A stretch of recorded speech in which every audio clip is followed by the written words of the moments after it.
Hey guys, so welcome back to the channel. Today I'm going to show you how to diagnose and fix LG front load washer LE error code.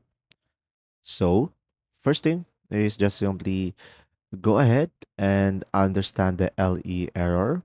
So it stands for locked motor error. Usually it means the motor is overloaded, jammed, or faulty. Now, turn off the washer and unplug it for 10 minutes, and this resets and clears minor glitches. Another option, an overloaded drum puts strain on the motor, so just simply remove laundry and try a smaller load. Another one is inspect the drum for obstruction.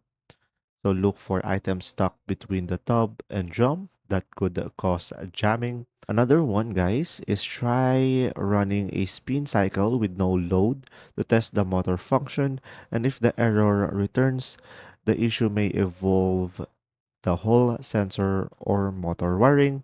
Now, guys, if the issue persists, just simply contact the LG customer support or a technician for service to fix the issue. Thanks for watching.